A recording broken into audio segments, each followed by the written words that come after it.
Bonjour mes entrepreneurs à succès, j'espère que vous allez bien. Moi c'est encore Inès Ingrid ce matin, promotrice de l'entreprise Calaris Investment Group.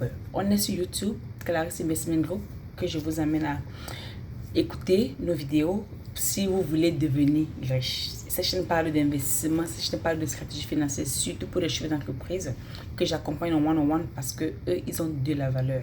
Cette chaîne également parle de pépites financières, même pour ceux qui sont en personnel, qui aimeraient bien travailler leurs finances et avoir l'abondance financière pour finalement obtenir la liberté financière. Nous avons 2 pages Facebook, Claris Inc. et Claris Investment Group, que je vous encourage à nous suivre là-dessus, à partager et surtout à vous abonner si vous voulez être un chef d'entreprise, un entrepreneur à succès. C'est quoi le sujet de mon thème ce matin? Je viens parler avec vous de 5 objectifs, d'accord? 5 sacrifices, pardon. C'est 5 sacrifices à faire. C'est vraiment difficile à faire, mais il faut le faire. 5 sacrifices à faire quand tu veux atteindre ta liberté financière. 5 sacrifices à faire quand tu veux devenir riche, que ce soit sur le plan personnel ou alors bâtir ton entreprise pour qu'il y ait une évaluation financière de valeur quand tu vas vouloir peut-être la revendre à des investisseurs de renommée. Sans plus trop tarder, on va aller au numéro 1. Le numéro 1, c'est quoi? C'est la connaissance de soi. Quand on est chef d'entreprise, il est important de se connaître soi-même. Il est important de se redécouvrir, d'aller au plus profond de ses entrailles, aller au plus profond de ses et comprendre qui on est. Qu'est-ce qu'on peut accomplir? Quels sont nos talents? Quelles sont nos expertises? Qu'est-ce que Dieu a mis en nous qui peut nous aider à propulser des choses plus haut? Parce que ce qu'on est détermine en fait ce que nous on est capable de faire, d'accord? Connais d'abord toi-même. Je parlais d'une vidéo hier encore, on parlait de la valeur de soi. Quelle est ta valeur intrinsèque humaine? Quelle est ta valeur financière? Quelle est ta valeur monétaire? S'il fallait que tu mettes des prix à tes talents, des prix à tes compétences, comment allais-tu facturer tes compétences, d'accord? Il est vraiment important de se connaître soi-même, de se découvrir. C'est qui es-tu? C'est quoi même ta valeur? La connaissance de soi avec un rapport avec tes finances. Parce que là, on parle bien sûr de la richesse financière. On parle bien sûr de la création de la richesse financière. On parle bien sûr de devenir riche et de vouloir laisser un patrimoine financier à nos enfants et à nos petits-enfants. Donc, il est vraiment important, les amis, de garder ça à l'esprit, de dire qui je suis. Comment est-ce que j'utilise l'argent? Quand on parle de l'argent autour de moi, est-ce que je me sens bien? Est-ce que j'ai des frissons? Est-ce que j'ai des zones positives? Est-ce que je souris? Est-ce que je me sens bien? Est-ce que j'ai le désir de devenir riche? Est-ce que j'ai le désir de travailler dur et d'avoir cette entreprise-là qui est fructueuse, que je peux transmettre à mes enfants, que je peux transmettre à mes petits-enfants, que je peux être fière demain d'avoir accompli, que si je meurs aujourd'hui, Dieu sera au moins content que les talents qu'il m'a donnés, je les ai utilisés à essayer, d'accord? La connaissance de soi.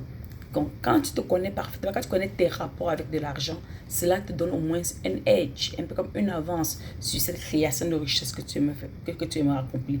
Certains aiment de l'argent naturellement, mais ils ne sont pas prêts à vouloir travailler parce qu'effectivement, la liberté financière vient avec plein de sacrifices.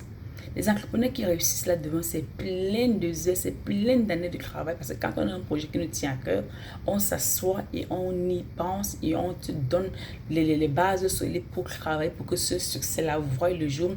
Et non seulement il doit voir le jour, il doit également être un succès. Il doit réfléchir, il doit réussir à 100%. D'accord? Alors, c'est de ça qu'il est question ici, les amis. C'est de ça qu'il est question. D'accord?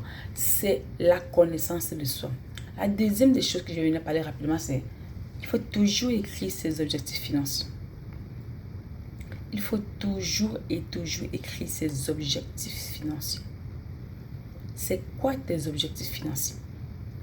Que veux-tu accomplir? Qu'aimerais-tu accomplir?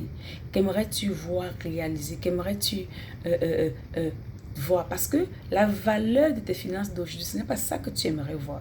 La situation ponctuelle, comme on le dit bien dans l'état financier, la situation de ton compte bancaire à l'heure actuelle, ce n'est pas ça peut-être ta vraie valeur. Alors, plus tu travailles sur toi-même, plus tu travailles sur tes objectifs, plus tu as envie d'aller plus haut et plus loin, et ce sera ça ta vraie valeur financière. D'accord, donc il est vraiment important de travailler sur ces objectifs financiers, de les écrire et de les poser quelque part et de les, que ce soit visible, que ce soit sur ton ordinateur, que ce soit sur les murs de ton bureau, mais n'importe où il faut, c'est dire que en ce moment-ci, voici ma situation financière actuelle et j'aimerais qu'au bout de 2, 3, 4 mois, il faut que ma situation financière soit à tel niveau. Et tu te poses donc en ce moment-là les questions et tu montes des stratégies financières pour atteindre ces objectifs-là. Si tu es endetté, alors tu dois consolider tes dettes. Et ça fait la même chose avec une entreprise. Quand on est chef d'entreprise, on doit prendre des décisions intelligentes qui te permettent de réduire tes charges. Si tu es en démarrage, tu dois réfléchir, ok, comment je peux faire ce que je dois apprendre par moi-même. Effectivement, ça doit prendre plus longtemps. Ça prend les heures de travail, ça prend les heures d'investissement, ça prend les sleepless nights, enfin, les longues nuits. Tu ne dors pas parce que tu travailles sur un projet. Parce que c'est la même chose avec les finances. Tu auras l'état de tes dettes, l'état de ton compte bancaire. Tu dis non, c'est pas possible. Il faudrait qu'à tel niveau, à partir de 6 mois, 8 mois, qu'au moins cette dette, ces cartes de crédit, que je l'ai déjà payé totalement. D'accord? Et il faut se donner les moyens d'accomplir ça. Parce que quand on écrit ses objectifs financiers, on nous donne ces moyens d'accomplir. Ce ne sera pas facile. Donc, comme parce qu'on se lève le matin, comme ça, on devient riche, on se lève le matin, comme ça, on travaille sur ses objectifs financiers, que les choses soient transformées. Non. Cela passe effectivement par la décision cérébrale, par la décision mentale et par une écriture. Parce que quand tu écris, ton cerveau enregistre et tu vas souffrir pour pouvoir atteindre ces objectifs financiers. Quand tu vas vouloir dépenser $1 ou 1 euro ou 1000 francs sur un café, tu vas te poser la question. Qu'il va falloir aller visiter une personne seulement pour papoter. Non, dans mon temps, c'est de l'argent parce que j'ai un projet sur lequel je travaille dur et j'aimerais bien accomplir ce projet à long terme. Donc, tout pour toi sera maintenant calculé.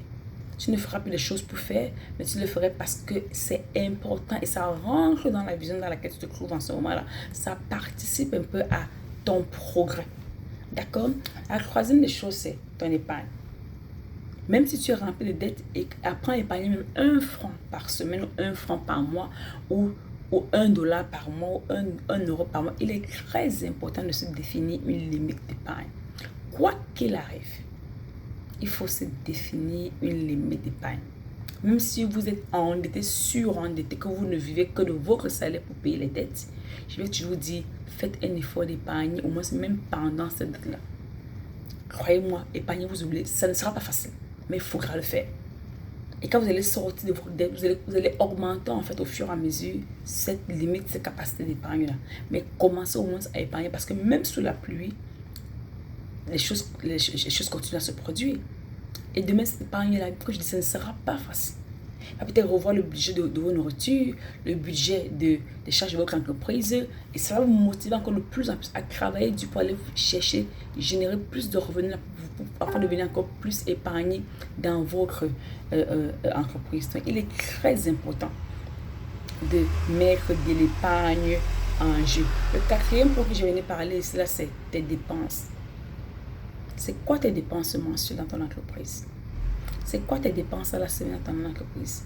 Quelles sont les grosses charges sur lesquelles tu dépenses énormément? Si tu as encore un salaire, j'allais te dire, regarde, c'est ton loyer. Tu n'as pas besoin de payer 50% de ton salaire pour un loyer, non.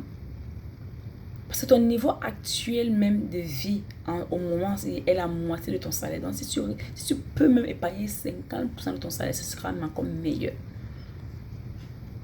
D'accord?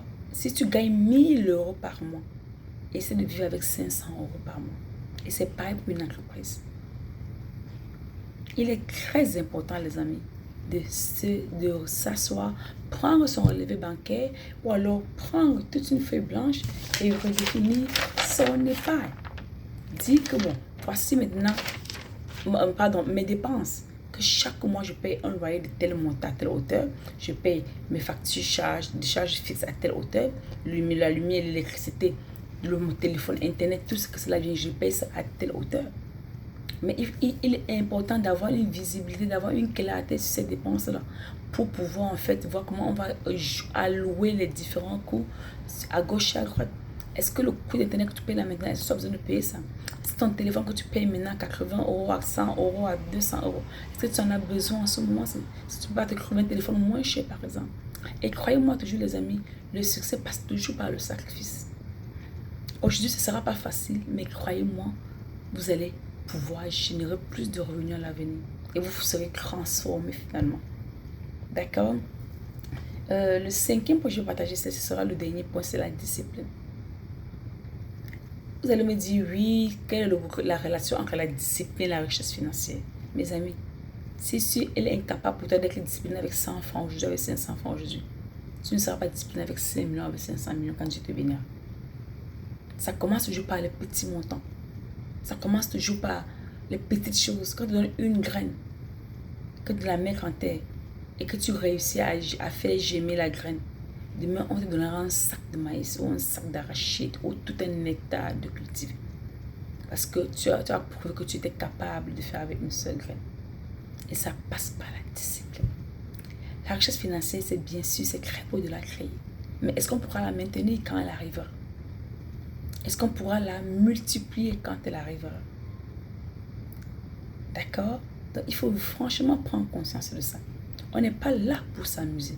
On n'est pas là pour dire que oui, on est riche. Mais comme tout ça vient avec le sacrifice, il est vraiment important de se poser la question avant de vouloir accomplir ce qu'on aimerait accomplir. Mais juste vous récapituler les 5 sacrifices que je viens de parler avec vous pour atteindre cette richesse financière ou pouvoir même la créer. Mon premier point, c'est la connaissance de ta personne. En tant que chef d'entreprise, qui es-tu? Quels sont tes rapports avec de l'argent? Comment gères-tu tes finances? D'accord? La deuxième des choses, c'est tes objectifs financiers. Quels sont tes objectifs financiers? Comment est-ce que tu comptes, en fait, t'accomplir financièrement? Les marques-tu quelque part? Les écris-tu quelque part? As-tu la visibilité là-dessus? Les visualises-tu? Quelles sont tes stratégies pour pouvoir atteindre ces objectifs financiers? Le troisième point qui est le plus important pour moi, c'est ton épargne. Il faut apprendre toujours à épargner. On épargne toujours pour les vieux jours, parce qu'il y aura toujours les vieux jours. Mais que ce soit 1 franc, 1 centime, mais il faut mettre une épargne en place. Parce que cela te sauvera en temps le plus vite. Quatrième point, c'est tes dépenses. Quelles sont les dépenses de ton entreprise? Quelles sont tes dépenses personnelles? Comment gères-tu ces dépenses-là? Est-ce que tu peux en diminuer le coût de ces dépenses-là? D'accord? Et le cinquième point qui est le plus important pour moi, c'est la discipline. Il faut être discipliné dans tout ce que tu accomplis. C'est quand la richesse financière va arriver, au moins tu auras déjà préparé et transformé pour pouvoir la maintenir et la multiplier pour qu'elle devienne encore plus une bénédiction pour toi et pour ceux que tu aimes. Alors si tu as aimé le contenu de cette vidéo, dis-moi ce que tu en penses en commentaire. D'ici là, je te dis à bientôt dans une nouvelle vidéo. Au revoir mes amis.